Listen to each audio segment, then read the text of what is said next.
Hello everybody, welcome back to Sprueverse, my scale model universe.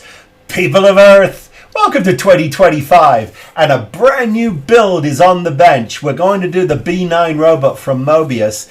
Now all of you out there who are rolling your eyes, you know who you are. You've either built this a long time ago and you really don't care, or you got it in a box on the shelf and you've seen it built 1,000 times.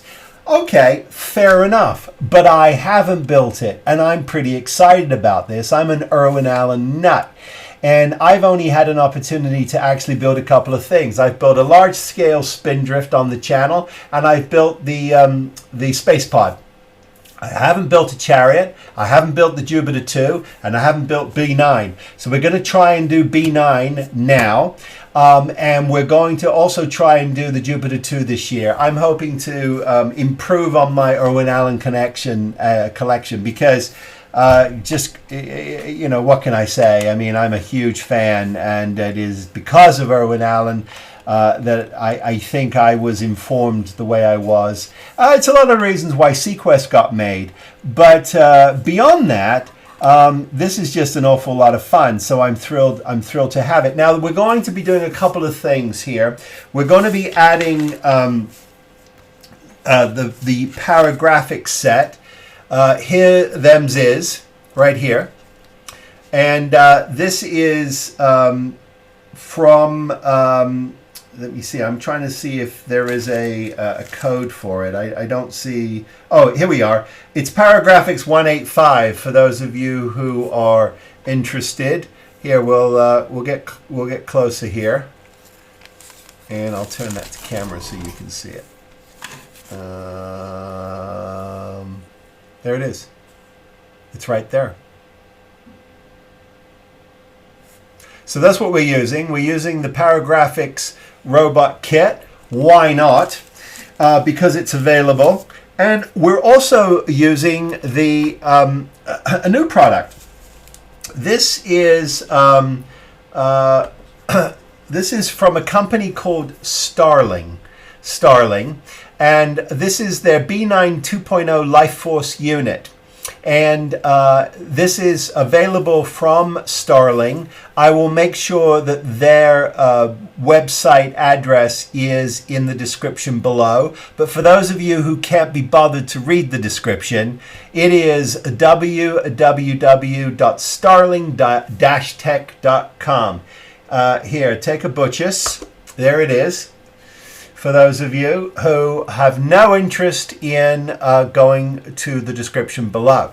There it is. So it comes with some pretty cool instructions. When you buy the unit, they send you a link for these very impressive instructions, and we'll be looking at those as we go along. Pros, it seems to be just a plug-and-play unit. Cons, don't love the these little sort of, you know, magnet-driven switches. Here it is. There, these things, them's things. Don't love them. Don't love them. Primarily because I'm a clumsy individual, and you know, you lean on it, breathe on it, and it cracks. You're out of business. But anyway, we're gonna play with this unit because I think we should. Why not? And it's got all the details on it. So you know, everything for the head to light up. For the chest plate, it's also got wonderful sounds. We'll play with that a little later on when we dive in, because you have to kind of work with this simultaneously. Now, what I have done is I have because you don't need to see me plucking pieces off of trees, right? So here is our destructions. And I've moved on to section 5 because in our instructions on to build the lighting kit, it wants you to actually start with the lower section, as it explains right here. And so that's what we're going to do. We're going to work backwards. Now I have taken the liberty of taking these off their trays. I've got a little bit, I'm noticing just a little bit of cleanup to do here. I was naughty and sort of rushed this the other day in prepping for this build, and I didn't quite get the sprue tree off of the bottom of the track here.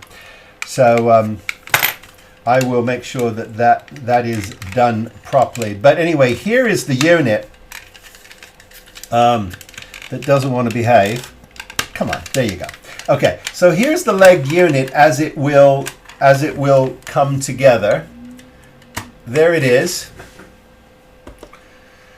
And the first thing we're going to do is we're going to work on getting the power pack. Now, here's the power pack that comes with the lighting kit. Here it is. And I'm using rechargeables. But, you know, it needs 3 AAA batteries. Now, you know, they don't want you going to 9 volts. If you go to 9 volts with this system, apparently you'll blow it up. So we're going to stick with that. We're not going to test that theory. What I have to do is, now here's the front, obviously, and what we're going to have to do is we're going to have to drill into the legs so that this power unit, which very easily drops in here, very easily, as you can see, no problem, can start working its way up. Because the base unit, which is here-ish, here's the base unit, which includes the power pack, the soundboard, and of course all the lighting for the brain. And so all of this has to be fed through the unit. So we're going to follow our instructions to the T, because you know me, if I drift away from the instructions, all hell breaks loose. And we're not going to do that here. We're going to behave ourselves. This is a brand new year, and we're going to try and do a couple of things this year on the channel. We're going to try and cut down on the bloviation and do a little more build on camera. And we're going to try and do an awesome job with this B9 unit. Okay, so what it's asking me to do first is it's asking me to actually start sort of planning how I'm going to be drilling this through. Now, it does show you here this plate. It shows you this plate here, and what it wants us to do is we're going to magnetize this bottom so that we can remove this to remove the battery pack to replenish those batteries when we need to.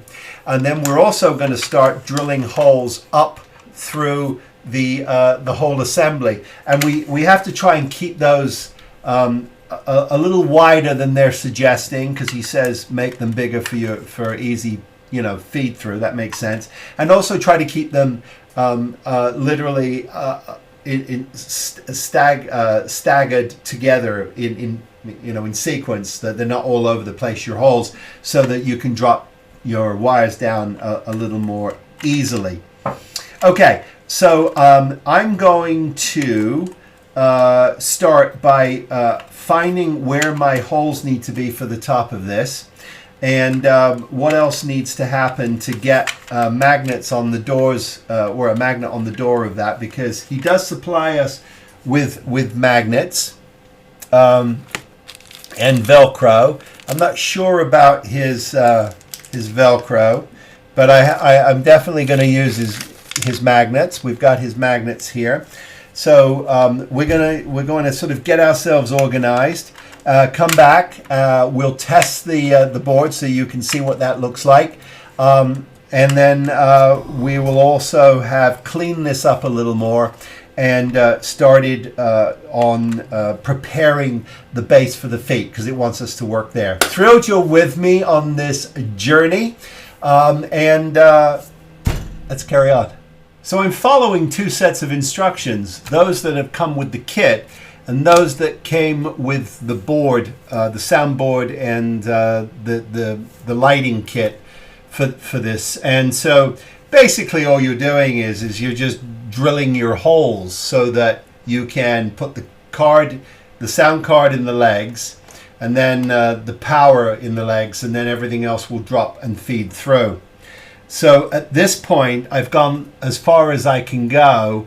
And so what I'm going to do now is I'm going to deconstruct, and I'm going to start working on getting some of this painted up, because I'm at a point now where I need to get some primer on everything. So I'm going to get these outside. I'm going to get these outside. Or my legs, I should say. I'm going to get my legs all primed up and painted and ready to go. And then we will be ready to tackle the seams on the legs. Okay, it's this seam, and it runs along the side, and so that has to disappear. So I'm going to basically get this glued up, and then we'll work on these seams, and then we can get a coat of primer on these. I've got a few. It's not a tremendous amount. It's really only for the front and the back of these panels. The side pieces are obviously fine. So that's what we're going to work on now. The other thing too is this rubber that comes with it. Well, I should say this vinyl. It's supposed to be rubber. What we're going to do is we're going to hit this with some adhesion promoter before we get a coat of primer on this, and then we'll get a coat of our Tamiya rubber black on this, and that should look pretty nifty. But I definitely would recommend some adhesion promoter on this, because this surface is going to be very difficult for paint to stick to without it. Okay, a quick punch in here, because I decided not to tackle those seams. I had an issue with a little bit of a step, and no matter how hard I tried, I was never going to get a perfect surface. Now, I could have put some kind of texture on it, but I don't know if that would have worked either. So I decided to reskin mine with some very thin plastic card, and it worked perfectly. So what I've got is, this is the front, and the card is on, and everything is fine. I am not going to be using my sample retriever. There's a little a little pipe that can come out here and go into the ground to pick up a sample, but I'm not using mine in this particular application. So that worked out a treat. And so all I have to do now is just make sure that everything is lining up correctly before I start committing to paint. I'm going to be using a Citadel Chaos Black rattle can to base coat this, and then I'm going to do my silver and metal effects over that. So much better of a black than it is a gray if you're working with metals. And then of course the tracks themselves are black anyway. So that's good. All my holes are in situ for the bottom here to start feeding the battery pack up, and then this casing is going to sit over like this. But what I will do is I will install these legs. I will glue them together before I actually hit these with the black, simply because I know with this sort of soft vinyl, even though I'm going to put some adhesion promoter on here and paint it, I don't want any cracking or chipping when I kind of have to do a little bit of squishy to get these over there. So I just as soon not have to deal with that. And so I should be fine. But everything should, should come together quite nicely. And then, of course, on goes your top like that, and that creates the legs, and then we're ready to go to the next step, which is the top of the head. So we'll look at, I think once I've got a coat of primer on all of this, we'll go ahead and look at the actual harness and sound system that I'm going to install. We'll do that before we go any further. So let me get a coat of primer on all of this, and then we'll take a look at the lighting system. Okay, work continues on the B9 robot. Quick cup of coffee. It's early in the morning here in California, so I'm still on the coffee. Excuse me. Just it's a long story, but I didn't get my coffee before I came in, so gotta have my coffee. Okay, so let's take a look at the B9 2.0 kit from Starling Tech. Now, I'll put a description of how you can reach these people if you want to get this yourself. Pros and cons. Pros: it is a wonderfully compact and very well designed kit. Cons: I don't like reed switches. I'm sorry, it's just me. I don't like them. Why? Because I'm clumsy and they break if you're not careful. They are, as tough as they are, they can be very delicate. But they have a pro too, which is they're going to be a lot of fun to use in this unit. Well, the power pack one will. The one to activate the voice is goofy. I'm sorry. It's goofy. But because there's nowhere to put it, or at least they didn't think about that. But we'll get there in the end. So that is one of the cons. But anyway, so let's take a look at the unit one more time, because there's a couple of things that I want to do here. Kind of fun. First of all, you plug it in, and we've got a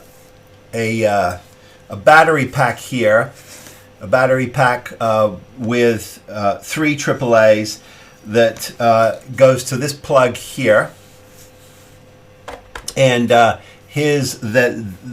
is, and there is a place on the board for you to plug that in.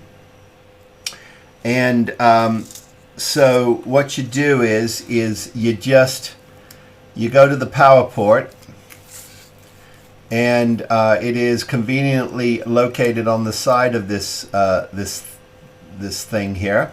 You just plug it in. There it is. And then you've got a very dynamic setup here. So you've got your sort of your multicolored lights here. You've got your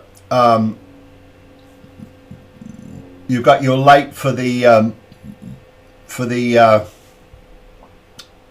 center of the plate here.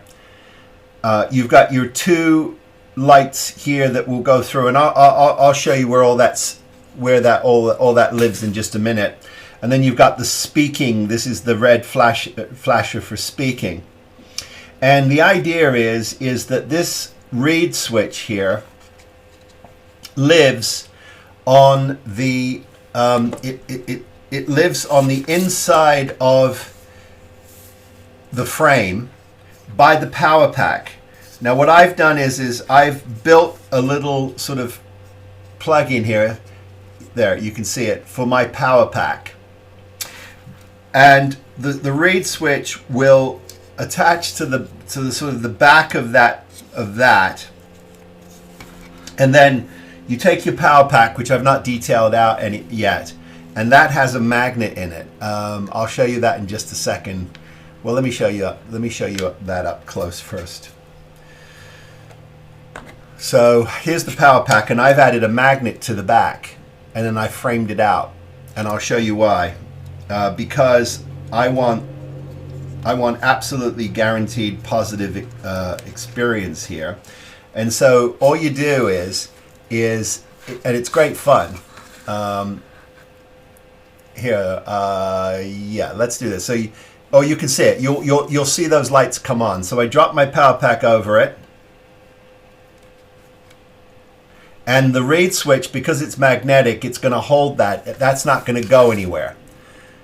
And here, the system is functioning and on. Clever. So everything is on. Now the nifty thing about this is this all belongs in the front here. I'm all fingers and thumbs. Hang on here. I'm all fingers and thumbs. Typical Phil. Okay. So the idea is that here's your reed switch attached to the back here. The unit is on.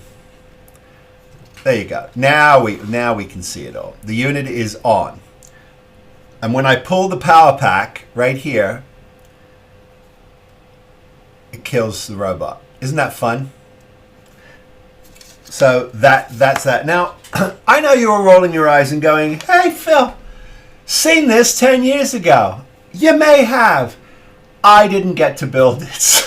I'm excited, and it's fun. And if you've got that robot on the shelf and you're rolling your eyes and you haven't built it, shame on you. That's what I say. Get it off the shelf, bring it down. Let's build it. Okay. So now I went with a rubber black on everything. I'll show you that here.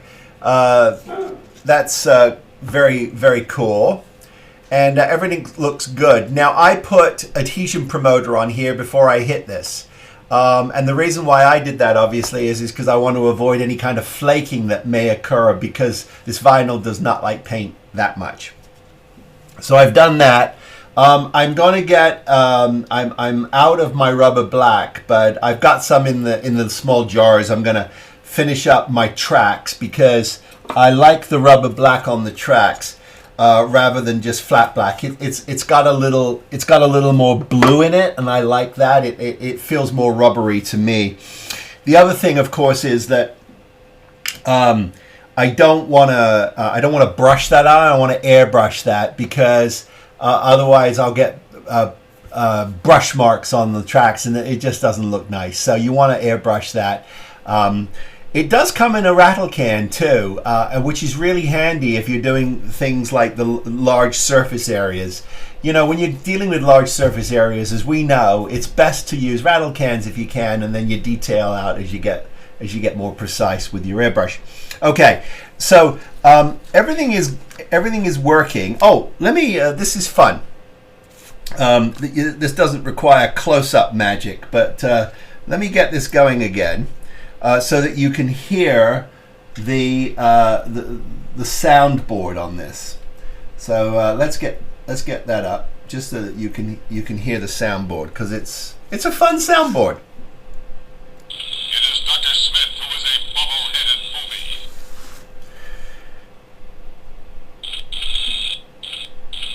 Dr. Smith is incapable of telling the truth. Now this is where it gets kind of wonky, right?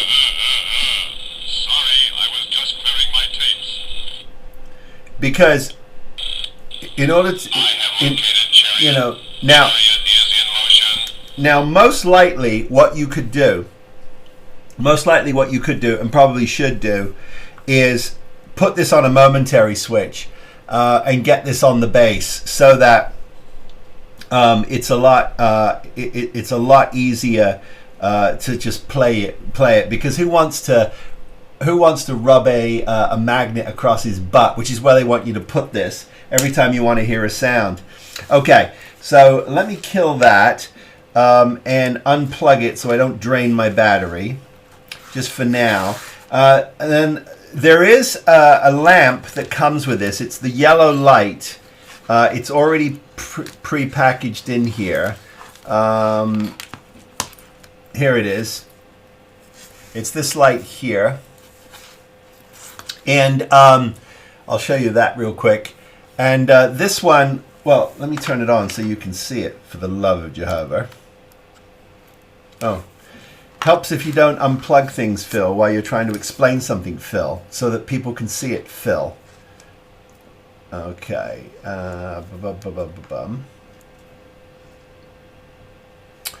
Let us plug this in again. There we go. Okay. And okay, that's running. And so here's that yellow light. There's that yellow light. And that yellow light goes into this. No, I lied. It goes into that little one in the center. So I got to drill that out. And the thing about it is this piece of plastic is pretty thick. But it, and of course, you know, they've got it right in the part that's the thickest. Of course, why not? You know, because why make life easy? Okay, so what I'm going to do then is I'm going to get that drilled out so that we can get that ready to go.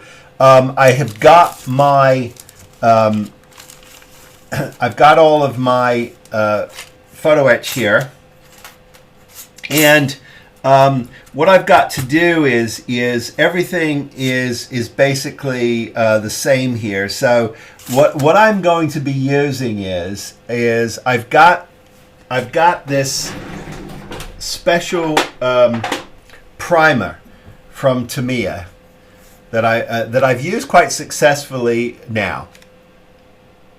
And so what I'm going to do is I'm going to brush that on. I'm going to obviously I'm going to scuff these up a little bit, just a little bit, and then I'm going to add my metal primer, and then I'm going to hit these with my bare metal silver, because that's what I'm going to use for these various different elements, except for the teardrops for the mechanics. I mean, they're obviously going to be colored, but the faceplate and the grills and of course the head circuitry, the brain, that's all going to be in the bare metal silver. That's the way I'm doing it. Okay, so lots to do. Oh, I do want to show you, while we're here, I just want to show you quickly, because I think it, you know, I want to just sort of go through various elements here and not feel like, you know, we're all missing out. But essentially, what I did was I started off with this. Started off with this, and then I obviously had to refine that and get that all cleaned up. And you can see the net result of that is that the power pack has something to sit in, and I just did that with some 1 mil square plastic styrene rods, and it's made all the difference in the world. And once this is all painted up, all it does is it keys in to where I need to put the where I need to put the power pack, and it works fine. It works fine, and I'm very happy with that. So what I have to do now is I have to get my photo etch installed, and then I'm gonna put you know, with the bare metal silver, because it's going to be a slightly different color than the rest of it. So we get these textures and tones with the robot's body. So I've got all of that to do, but I wanted to share that with you. Okay, we'll come back after I've got a little bit of progress here and I've had a little more coffee, because you know, I can't do this without the caffeine this morning. I just can't. I'll be back in a minute. Okay, well, after consulting with the great Lou Del Meso over at Aztec Dummy, I find that my breastplate photo etch needs to be a German gray, not bare metal silver, so it will be painted in the German gray. Just wanted to clarify that for those of you who are yelling at the screen going, wrong color for the plate. So anyway, just wanted to jump in and share that with you so that when we come back and you see it German gray, you're not surprised. But in sort of doing some research and also discussing this with the Aztec Dummy himself, there is a texture on the robot. There is a texture, and not easy to do in scale, but we've got a great way to do it. Take a look at what I'm doing here. Let me get this close up for you. And what I'm doing is I'm putting some texture on this, which is doing, actually, it's doing a couple of things, which I'm actually thrilled about. And that is that it's going to help with some seam work. Even though my seams are pretty decent, but this is going to make them go completely. Now, you don't put the texture on the frames. You only put it on the recessed surfaces. And the way we're doing that is we are using something from Testors.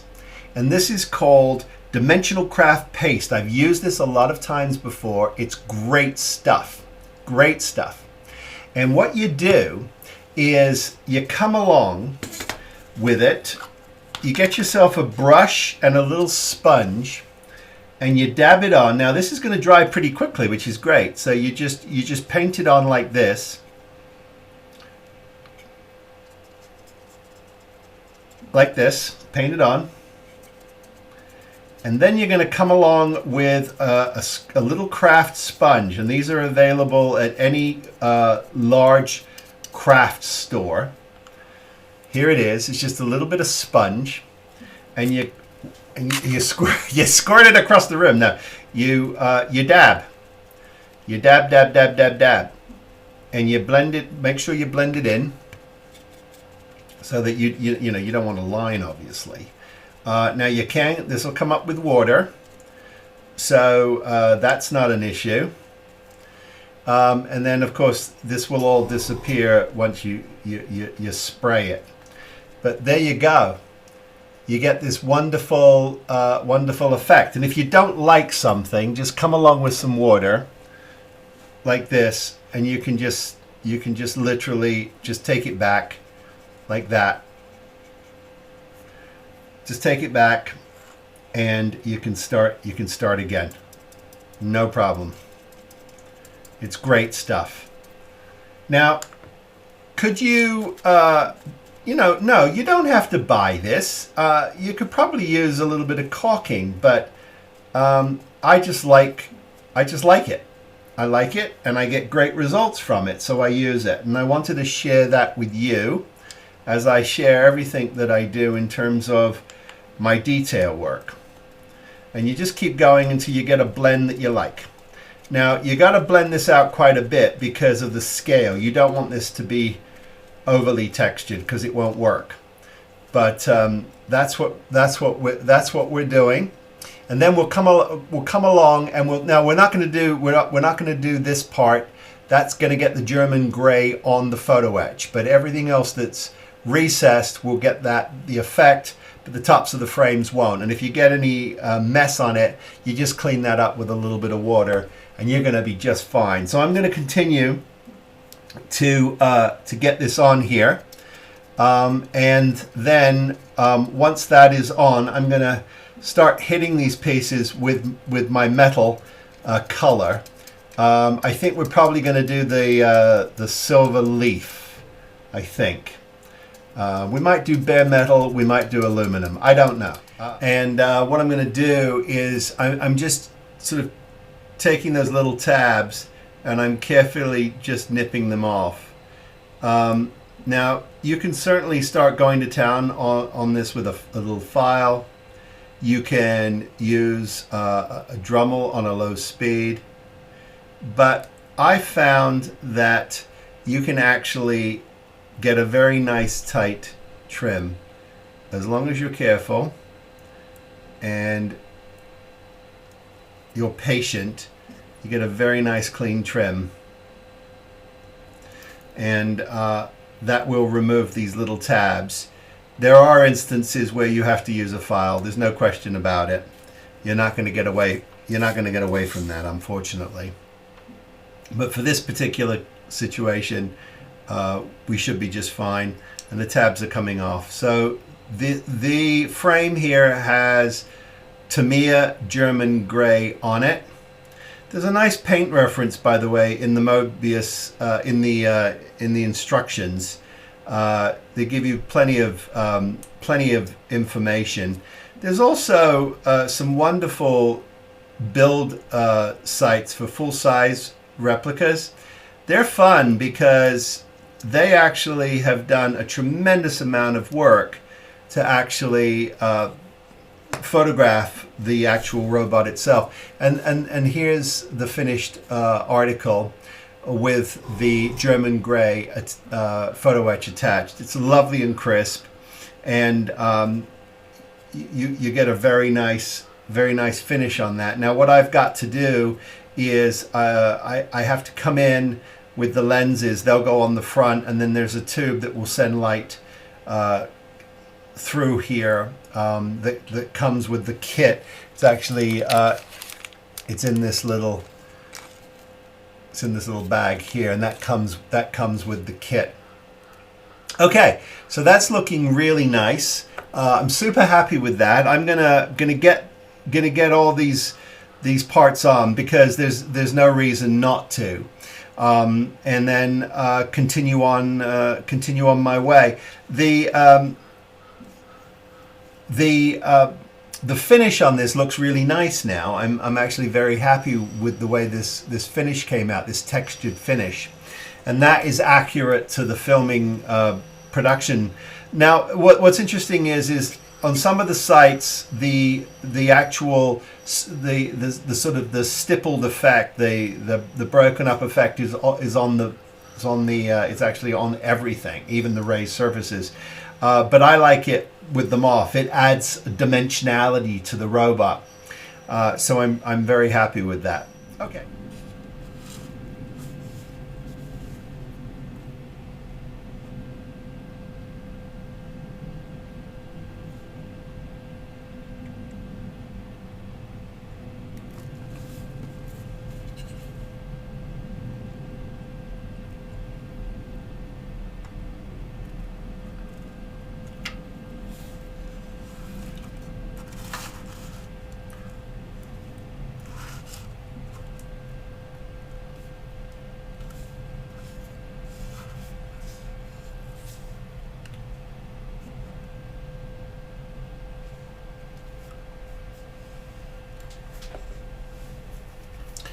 Just putting the base plates on the sides of the legs now. I've still got a little bit of touching up to do. I'm noticing where I missed a few things, but it's time to get all of this assembled, so that we can actually put the power pack inside and start building this up. But we're looking good. Everything's looking nice and clean. Here's the front, and I'm liking the texture, and I'm liking how clean that photo etch is giving me a really nice look. So everything is coming together quite nicely now, and as always, we're just sort of building it up in layers, and of course keeping in mind that there's still a lot of detail work to do, perhaps even a little more texturing. I don't know, but this is the time where once you've actually assembled your base plate, you can take a really good look at it and make sure you haven't missed anything. So that's what I'm going to do right now, and then we'll start doing some sub-assembly with the power plant, because it's going to have to be permanently installed now before we can move on. Moving right along, we've now incorporated the power. This is it's 4.5 volts really. It's 3 AAAs. It's under 5 volts, and that has been incorporated into the feet here of of the legs. And you're supplied a Velcro tab, and you just Velcro it to the top here, and then you just push that through, and that it's enough for it to stay. Now, I did have a faux pas here that I wanted to share with you. I've snapped these tabs. I installed them, and I've snapped them, 2 of them off several times now in my construction. Now, they are not they're not the easiest of things to work with, but I would caution you that these are they're fragile, and they are liable to snap. Now, the thing of it is what happens is you've got these tabs here that they have to sit into. So it's sort of 6 of one, half a dozen of the other. In order to get these in, it may have been smarter to actually install them in the top and then gently sit them down on the bottom, or do it simultaneously, so that as you're ready to sort of join these 2 parts together, you can very, very carefully just insert these and gently just drop them down, and you should be fine. Don't do what I did, which was pre-attach them because they snapped, and that wasn't I wasn't sort of heads up there. But anyway, the everything is on now. I have even though I put adhesion promoter on this vinyl, sure enough, as I was putting them onto the various frames here. And you got to do a little bit of a tug and pull. They will sit down, but you got to do a little bit of a tug and pull. Sure enough, I've gotten a little bit of scrapage here, but it's nothing that I can't work with. But you're going to get it; it's inevitable. Even though I clear coated this as well, it's just the nature of the beast. It just doesn't like paint. So as long as you're careful, you should be fine. But going forward, if you're handling it a lot, you are likely to get some scrapes. I'm going to dust this again with a little bit of my my rubber black before I do final assembly here. I'm going to just hit these again. But anyway, that was a word of caution. Okay, so the power pack is in, and then that's going to get fed through this hole here that I have created, and so everything is going to get fed through here like this, and then that will allow that to sit down. And then the next step for installing the sound and the lights will be once these legs are installed. So I'm going to do a little bit of touch up right now because I want to permanently install these, and I don't want to have to fight with this.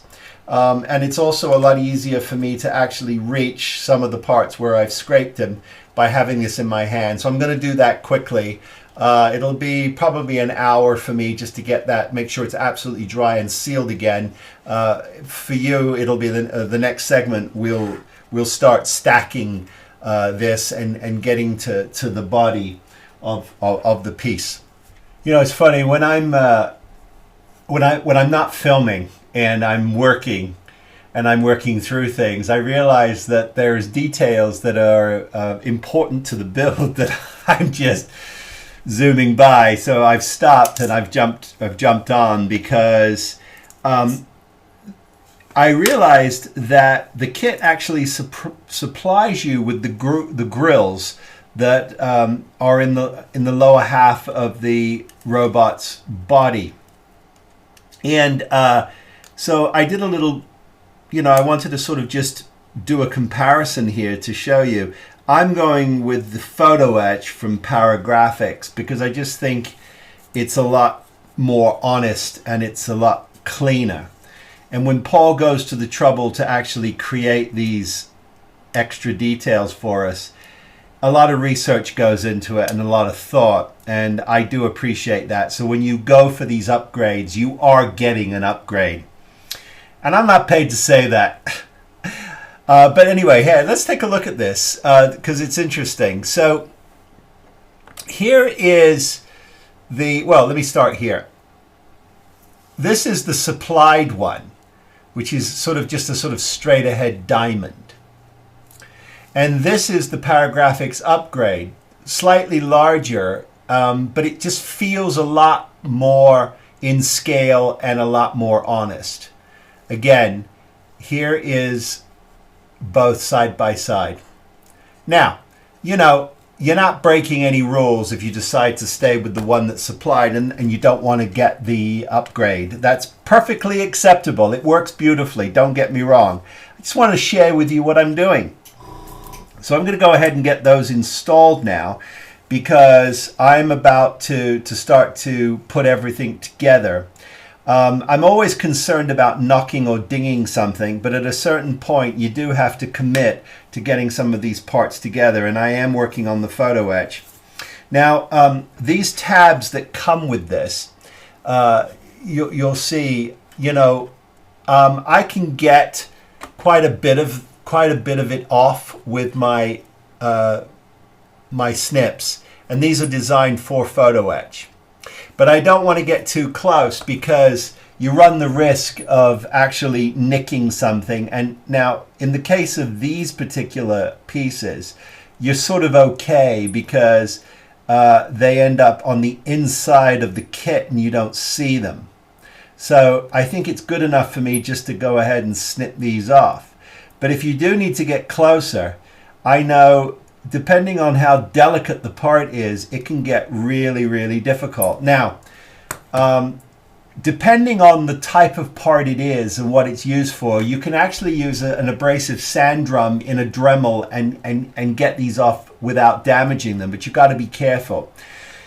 What I've been using when I'm not knocking things over on the desk is these diamond files from Tamiya.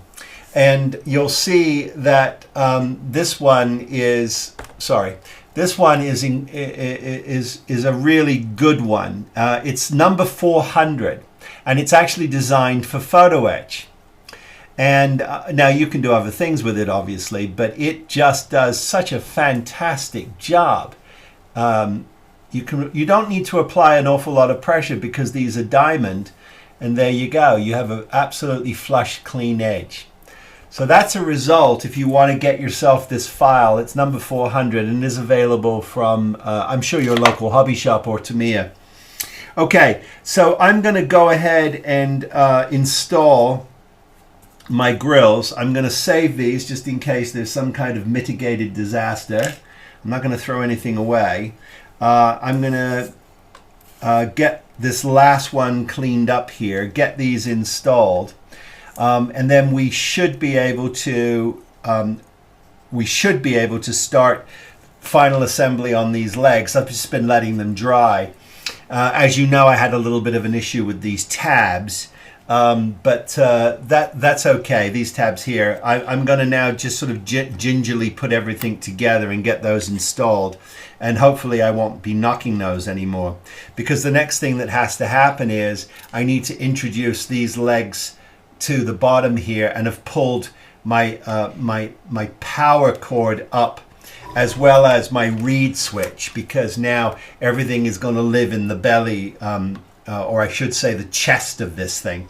The power pack has come up through the legs.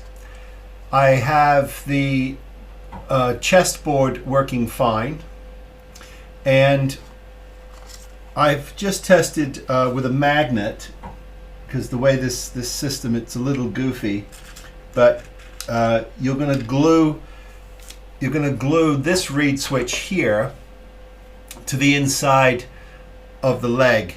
We're going to do that. My power cells are... Dr. Smith is incapable of telling the truth. So that's all working fine. So we're in good shape. I know everything is working, so I can permanently install this now. The issue is going to be just getting this reed switch to sit nicely in its inside here. So I'm going to just carefully turn this all off, like thisage, and then I'm just going to unplug it for now, because I need to be able to just work a little bit here. This is going to go up into the body, and this one is going to sit permanently inside the unit here with this reed switch attached to the back. Now what I've done is I just put a little bit of hot glue on here. I can't use hot glue on this vinyl. It doesn't like it. But what I can do is I just used it as a little bit of a sort of a guide.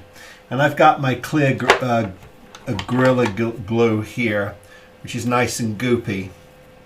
And I know exactly where this needs to live, so I'm going to go ahead and just goop this up, as it were. So there's plenty in there. And this clear gel works really well, especially if you're trying to attach, if you're going to try and attach metal to plastic, that sort of a thing. So I know exactly where my reed switch needs to go. I'm going to lay this down in here,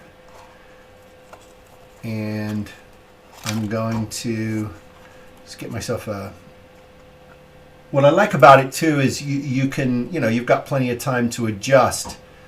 You can certainly use epoxy. This works just as well. And I'm going to hold this down with a toothpick for a minute. If you want to stick around, you can. Okay. I'm going to be able to, I need to cut a hole in this per the request of the instructions for my breastplate red light to be able to go on. So the way I'm going to do that is I have the top of the chest plate here, and I'm able to just sit it inside, and I will draw a pattern around here, and then I'm going to cut that out. And the way I'm going to cut that out is I'm going to use my sonic saber. It'll cut through it like butter, and it'll be very clean. No drilling, no fuss.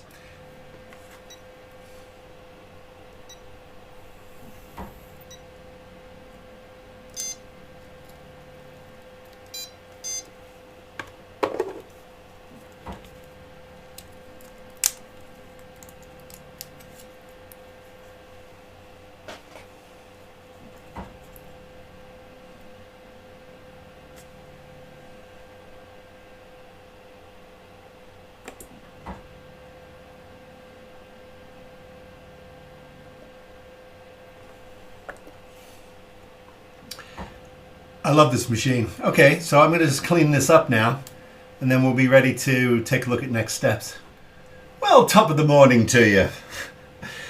It's now Sunday, and I'm just putting the finishing touches on Robot's claw handles. Everything's together, but in typical Phil fashion, I was using my Tamiya extra thin and got a little overzealous with the brush, but that's okay. It's a good thing to go back through these anyway, because it's nice to make sure that all the seams are nice and clean and painted up nicely. I'm using the NATO black on these particular pieces because it's got a little bit of green in it, and possibly even a little blue, but yeah, it's working really well. The only issue with this is it's got a tricky seam, and I've chosen to not I'm not actually going to try and putty this up, because I think that it's sort of it does disappear. Now, you could argue that I'm being lazy, but I just think it's one of those seams that it's sometimes a seam, if you can get it tight enough, and I got this pretty tight, it's best just to leave it alone. And if you can get enough paint in it, and just let it sit, let the paint sit in it, it can act as a really nice filler. So that's that's those taken care of. I think we're in pretty good shape now. I'm actually ready to attach the arms to that, to those. I may put a little chipping, just a little bit of chipping on here. I'm not sure. Oh, that's a good idea. Put them on your decals. Yeah, I'm just getting that into frame for you. Yeah, so what I'm thinking is just a little bit of wear and tear on here. Just a little bit of chipping might be fun. You know, I mean, obviously everything's going to get a coat of matte, but I don't want it to look like a toy, and sometimes that can happen with some of these things. So I think a little bit of some aging down will be just fine on this. Everything is all built up here and ready to go. So the next thing I have to do is I've got to get, I'm ready to actually assemble the body, but I can't do that until I've actually put my my control surface on here, and here's that, and I have appropriately added the various different elements. Amber's on the outside, green, and then red in the center. If I tip that to camera, you can see that actually worked out quite well. And then I can go ahead and get those decals on there, and then that will allow me to do final assembly on the body. There's a couple of tricky elements. Let me just wash this brush quickly because it'll go hard on me, and I don't want to lose it. There's a couple of tricky elements. No, I'm not wiping it on my pants. There is a rag on my lap. Please. So one of the issues that you do get with this lighting kit is making sure that all the elements are together, because once this breastplate goes in, you're done. Now they do supply you with some tubing here. Let me show you that. And I've just put some black around it. Now this is for light blocking, because the lights inside of here, you want them to go directly to the front panel. Now it would have been nice, he didn't do it, the guy who designed or created this. I say he because I'm assuming, I don't know if it was a she, could be either. But it would have been nice if we had done a red bulb and a red bulb and a green bulb, because on the actual robot itself, when you look at the production stills, they are white, but when it lights up, it flashes. They flash their green and their red. Had he have put these bulbs in here with the red and the green instead of the white, it would have been it would have been nicer, because then we could have painted the front lenses the opaque white. Now I know you're saying, Phil, why don't you go ahead and just put some Tamiya clear on these bulbs? Well, you could, but I didn't. Okay, so the motherboard is installed. Everything is working as it should. My brain lights are flashing, but obviously they're going to have to go into the head. But everything is working the way it should.